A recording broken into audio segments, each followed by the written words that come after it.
ഉച്ചയൂണിന് അന്ന് സ്പെഷ്യലാക്കി ഉണ്ടാക്കിയ സാമ്പാർ വിളമ്പിയിട്ട് അവൾ അല്പം ആഗ്രഹത്തോടെ ഭർത്താവിനോട് ചോദിച്ചു, ഇന്നത്തെ സാമ്പാർ എങ്ങനെയുണ്ട്?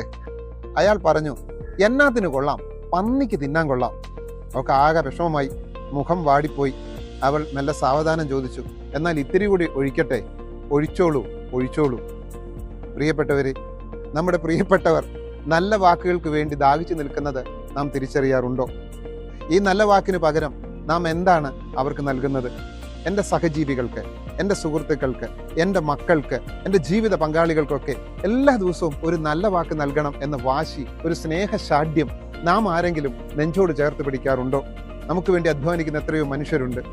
നമ്മുടെ കുഞ്ഞുങ്ങൾ സ്കൂളിൽ നിന്ന് വരുമ്പോൾ ആ കുട്ടികളോട് ഒരു നല്ല വാക്ക് പറയാൻ, എന്തുണ്ടാ എന്ന് ചോദിക്കാൻ, അവരുടെ തോളിലൊന്ന് തട്ടിക്കൊടുക്കാൻ, അവരുടെ മുഖത്തേക്കൊന്ന് നോക്കാൻ, ഒരു പുഞ്ചിരിയോടെ പറയാൻ, അങ്ങനെ നമ്മുടെ കുടുംബം ഒരു സ്നേഹ സാഗരമാക്കി മാറ്റാൻ നമ്മുടെ നല്ല വാക്കുകൾക്ക് കഴിയും എന്ന തിരിച്ചറിവോടെ നാം ഓരോരുത്തരും രാവിലെ വീട്ടിൽ നിന്ന് ജോലിക്കായി ഇറങ്ങുമ്പോൾ തന്നെ ഒരു കൂടയിൽ ടിഫിൻ ബോക്സ് പോലെ ഒരു ബാഗിൽ കുറച്ച് നല്ല വാക്കുകളും കരുതാം. കാണുന്നവർക്കെല്ലാം ധാരാളം നല്ല വാക്കുകൾ നമുക്ക് വിതരണം ചെയ്യാം. ഈ ലോകം തന്നെ മാറി മറിയുന്നത് നമുക്ക് കാണാൻ കഴിയും.